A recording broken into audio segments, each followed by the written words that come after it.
প্রিয় ভিউয়ার্স, বিশ্বাস করেন আমার গায়ের পশম কিন্তু দাঁড়িয়ে গেছে।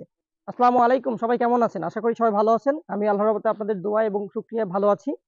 তো প্রত্যেকটা এলাকায় একটা ঘটনা থাকে, যে ঘটনাটা সবার মনের অন্তরে গেঁথে থাকে। প্রত্যেকটা এলাকায় একটা ঘটনা থাকে, আপনি একটু জাস্টিফাই করে দেখেন যে প্রত্যেকটা এলাকায় থাকে।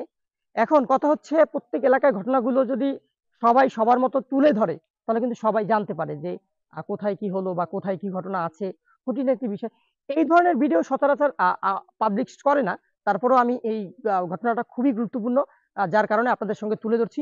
আপনারা শুনে খুবই অবাক হবেন এবং অবাক হতে আপনি বাধ্য হবেন। তাহলে কাহিনীগুলো আপনি শুনেন এবং তারপরে বিস্তারিত আলোচনা করা যাক। তো আপনারা এই মুহূর্তে যে স্ক্রিনে যেটা লক্ষ্য করতেছেন, একটা বাংলো, এটা বাসা বলা যায়, কিন্তু এটা যখন তৈরি করা হয়, তখন সালটা আপনি প্রায় 1999 থেকে 2005-এর মধ্যে এই বাড়িটা কমপ্লিট করা হয়। তখন কিন্তু আমরা ছোট, যার কারণে এই বিষয়টা পরে জানতে পারছি। ঠিক আছে, পরে আমরা জানতে পারছি, কিন্তু এই ঘটনাটা যদি আপনাদের বলি, তাহলে আপনাদের গায়ের লোমগুলো দাঁড়িয়ে যাবে।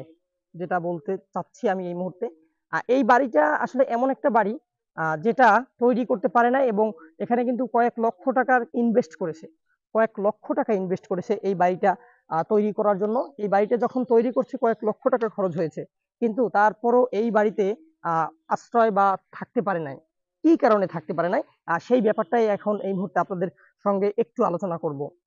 সেটা হচ্ছে, এই বাড়িটা তৈরি করতে পারে নাই যখন তৈরি করা হয়ে গেছে, মোটামুটি আহ, আহ, মোটামুটি তৈরি করা হয়ে গেছে, ছাদ ঢালাই কমপ্লিট হয়ে গেছে, তখনও কোনো ধরনের কোনো সমস্যা হয়নি। কিন্তু যখন এই বাড়িটা প্লাস্টার করার জন্য মোটামুটি রেডি করতেছে, তখনই এই বাড়ির মালিক এমন একটা বিষয় তাই স্বপ্নের মধ্যে দেখে, যে এই বাড়িতে যদি তিনি থাকেন, তাহলে তিনি আহ, আহ, তাকে মেরে ফেলা হবে।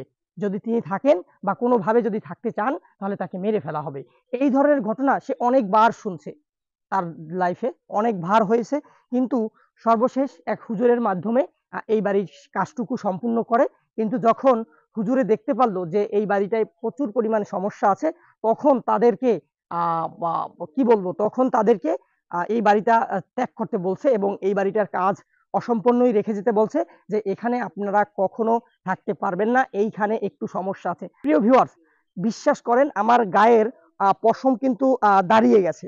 কারণ আমার গায়ের পশম দাঁড়িয়ে গেছে, এই কাহিনীটা যখন আমি শুনি বা যখন আমি আপনাদের সঙ্গে বলি, তখনই আমার গায়ের ভিতরে কিন্তু আহ, প্রচুর পরিমাণ কাটা জাগে। কারণ এখনো আতঙ্ক বিরাজ করছে আমাদের এলাকায়, যার কারণে এখানে লক্ষ লক্ষ টাকা খরচ করে, লক্ষ লক্ষ টাকা ইনভেস্ট করে, তারপরও কিন্তু তারা, যেই মালিক আছেন, তারা কিন্তু এই বাড়িটায় থাকতে পারেন নাই।